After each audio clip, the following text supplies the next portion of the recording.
the night before a toddler was killed in a gang-related shooting while riding on her mother's lap in the backseat of a car. That same car was hit by gunfire in another Little Rock shooting, court records show. A review of court documents and an investigative case file shows that 2-year-old Ramia Reed, who was killed by a single shot on November 22, was an innocent victim in a dispute between members of two Little Rock gangs, the Monroe Street Gang and the Murder Mafia Gang. Further, the records state that there have been several shootings involving suspected members of the two gangs or their relatives both before and after the toddler's death. The victims in those shootings include a daycare operator killed by a stray bullet and the two people who are charged in Ramia's death. Little Rock police say it is unclear how, or if, the shootings are related to Ramia's death, even though the department reported in a memo earlier this year that her killing intensified a long-running feud between two rival gangs. Local and federal authorities have said gang activity has been a factor in a surge of violent crime in Little Rock over the past year. In July, a mass shooting at a downtown nightclub in Little Rock left 25 people injured by gunfire. 3 others were injured while fleeing the second-story club, which has since been closed. The shootout punctuates a year in which the city has seen a 17% increase in violent crime, with 2,455 reported violent crimes through mid-September. The nightclub shooting also sparked the formation of an FBI-led task force targeting gangs and violent crime, authorities have said. Lieutenant Steve McClanahan, an agency spokesman, said that while many of the same people show up in police reports, it's difficult to determine which incidents are connected, because uncooperative victims and witnesses leave police to speculate on the motives behind the violence. It's more difficult for us to make an arrest and stop that cycle of violence because no one is telling us what happened, he said. The Hot Camry. Little Rock police have arrested Dishon Malik Rushing, 21, and Larry Jackson, 17, in Ramia's death. Each has been charged with capital murder and 6 counts of unlawful discharge of a firearm from a vehicle. Jackson has a December trial date while Rushing's is scheduled for February. In May, police obtained arrest warrants after the toddler's mother, Rokiah Williams, told police that Jackson and Rushing each had a pistol and were in the vehicle from which the fatal shot was fired, according to an affidavit. Court documents state that Jackson and Rushing are members of the Monroe Street Gang, a group Little Rock police also has linked to a double shooting this summer. The gang is also known as the Monroe Street Hustlers. The case file claims that 2 of Ramia's relatives, 19-year-olds Raquan Johnson and Malik Bethley, are members of the Murder Mafia Gang.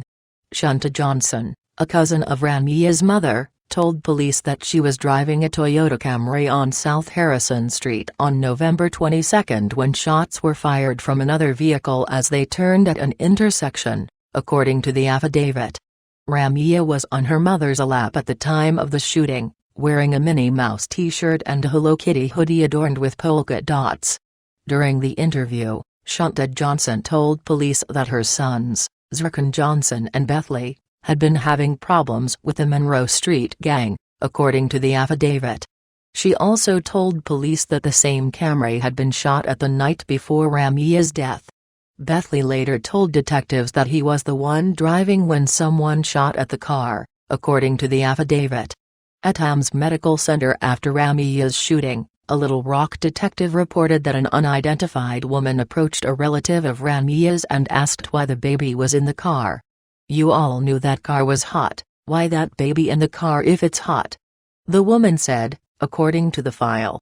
The court documents said Ramia's mother initially did not provide any description of suspects. Then in May, Rokiah Williams went to the Major Crimes Division and told detectives that she did see people in the other vehicle during the shooting, according to the affidavit. The court documents said Williams identified Jackson, Rushing and Gaylon Robinson as being in the vehicle carrying the gunman. She said Jackson and Rushing each had a pistol, but she did not see Robinson with a gun, according to the documents. Williams told police that she did not provide the information earlier out of fear that the suspects would harm her, her other children and her family. Jackson agreed to give a recorded statement to Little Rock detectives after officials brought him to Arkansas from Texas, where he had been arrested in a case unrelated to Ramia's death. According to the affidavit, Jackson told police that he and Rushing were members of the Monroe Street Gang, and stated that both of them had been having problems with Quan Johnson, who was in a rival gang, according to the affidavit. Quan Johnson shot at Jackson's sister's house as well as Rushing's mother's house prior to the shooting of the 2-year-old, according to the affidavit. According to a transcript of the interview, Jackson said he and Quan Johnson used to be good friends. "We was real close friends like growing up, and then once we both like moved to Little Rock, he was on his side and I kinda went with this side," Jackson said. Jackson told police that Rushing called him the night the toddler was fatally shot.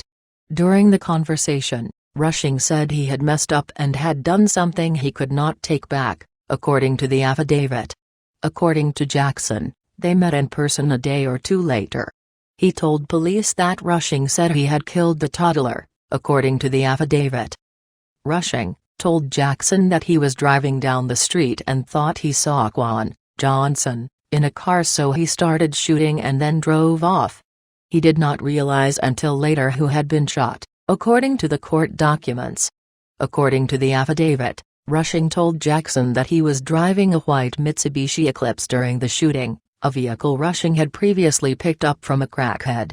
The document said that Rushing told Jackson he burned the vehicle in Interstate Park west of Arch Street and north of Interstate 30.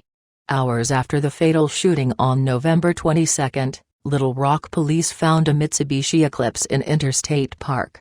A police report said the vehicle had been set on fire and burned. Mr. Jackson had information that only someone involved in incident would know, according to the affidavit. Houses in crosshairs. During the investigation, authorities connected the spent 9mm shell casings found at the South Harrison Street homicide to evidence found at the scene of a shooting on November 15, in which a vehicle was hit but nobody was injured, the documents said. A cell phone belonging to Rushing was found at the scene of the November 15 shooting, according to the court documents. Jackson also told police that Rushing said he had fired a 9mm Sig Sauer handgun during the fatal shooting, the affidavit said.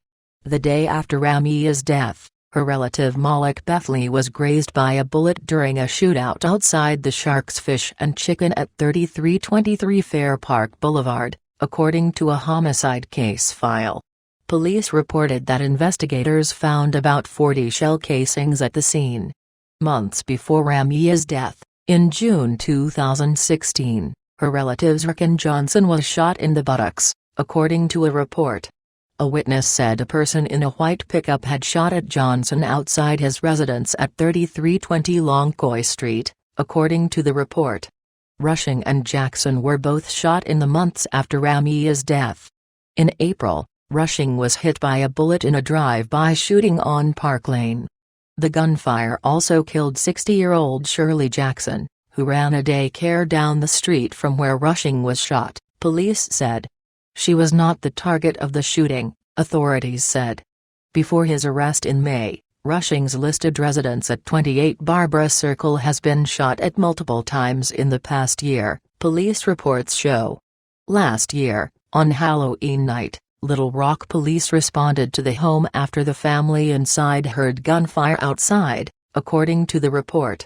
2 vehicles had been hit with gunfire, and resident Michael Rushing told police that bullets had hit multiple windows along with the front door, the report said. Authorities said they found almost 25 spent shell casings at the scene. On January 21, Little Rock officers again were called to the residence, where resident Angela Rushing told police bullets had hit a bedroom window and the side of the house multiple times, the report said. In front of the residence, police found 16 shell casings, the report said. Months later, on April 24, police were again called to the same Barbara Circle residence for a report of a shooting, according to a police report. Michael Rushing, 55, told police that his daughter-in-law Tiffany Rushing, 27, of Little Rock, was shot just after she loaded her 3 children into a white Jeep outside the residence. The children were between 2 and 9 years old, according to the report. Michael Rushing told police that people in 2 vehicles had driven by the residence and opened fire at him and his family. He also told police he saw the vehicles drive by slowly a few times before the shooting. The report said investigators found about 35 spent shell casings at the scene. Long-running feud. In April, Police Chief Kenton Buckner reported in a memo to City Manager Bruce Moore that Ramia's death intensified a long-running feud between 2 rival gangs, contributing to a spike in violence in the west-central part of the city. In his memo to Moore, Buckner identified those involved in the long-running feud as gangs. Days later, Moore sent a memo to city leaders that used much of the same language included in Buckner's memo. Instead, Moore's memo identified the people involved in the feud as groups and parties, instead of as gangs. Buckner's memo also included a sentence about a gang-related homicide earlier this year, a line not included in the memo sent by Moore. In a written statement Tuesday, Moore said intelligence in these cases can change on an almost daily basis. My memorandum to the city board was approximately a week later, and that is the information I had at the time, he wrote. Buckner said that while current gang members operate in a different way than past generations, Little Rock continues to see a large number of gangs. They are extremely violent, they've been here for decades and they have not gone anywhere, he said. Late in the night on November 22, after Ramia had been fatally shot, Little Rock homicide detective Tommy Hudson spoke with a relative of Ramia, who said he didn't know what the dispute was about. But I had talked to M, inaudible, they need to squash that cause they gonna get they mama hurt or they little sisters hurt, you know, according to a transcript of the interview. Well, they were successful, said Hudson, who is now a part-time cold case detective. They got their cousin killed.